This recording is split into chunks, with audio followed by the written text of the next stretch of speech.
This is Philips Norelco do-it-yourself hair trimmer.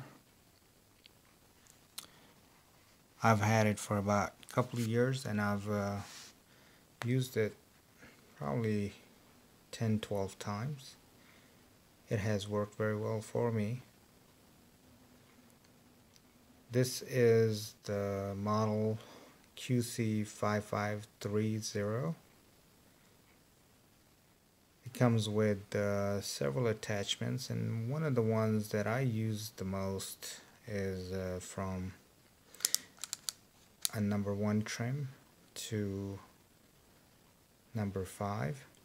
Since I've used that quite a bit, the problem I was having is it kept breaking from several different locations, and I'll show you how I was able to repair the attachment. So if we just take that off, let me just show you. I don't know if you guys can see the model number is, it is up here, QC5530.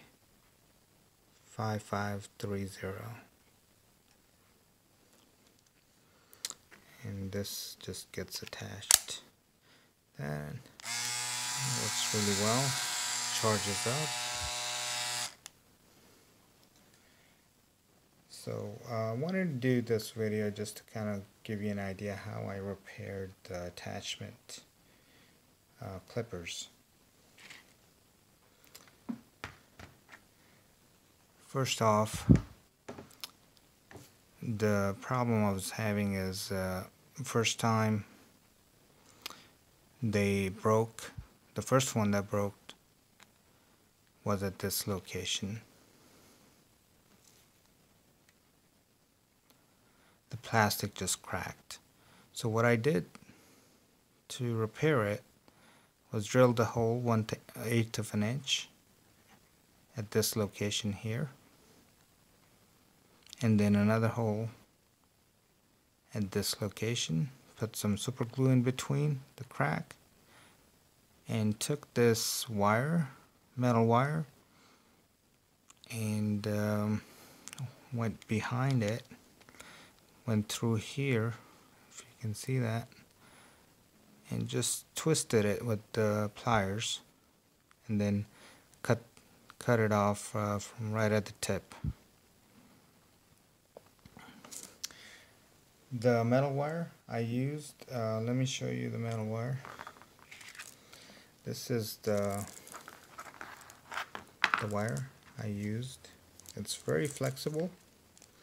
I believe it's 1/16 of an inch. You can kind of flex it in any way you like. I picked this up from the dollar store. There were 3, black, red, and silver, for $1. So it was very cheap. And you just need a tiny bit, maybe 3-4 inches, to be able to repair this. As you can see, it broke from 4 different locations.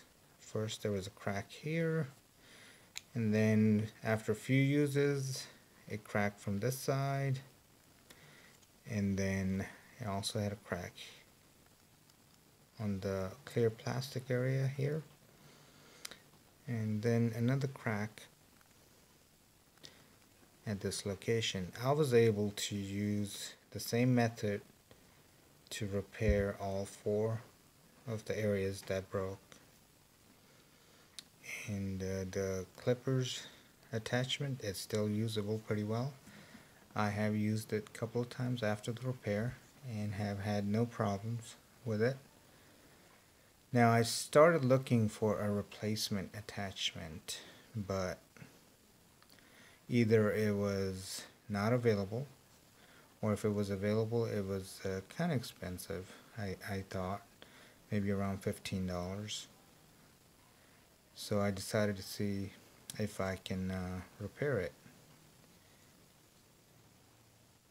and it seems to be working really well. I should have made the video while I was repairing it, but I just thought of it after the fact. But I still think that it might be able to help someone out there who wants to repair their attachments, hopefully. So there you have it.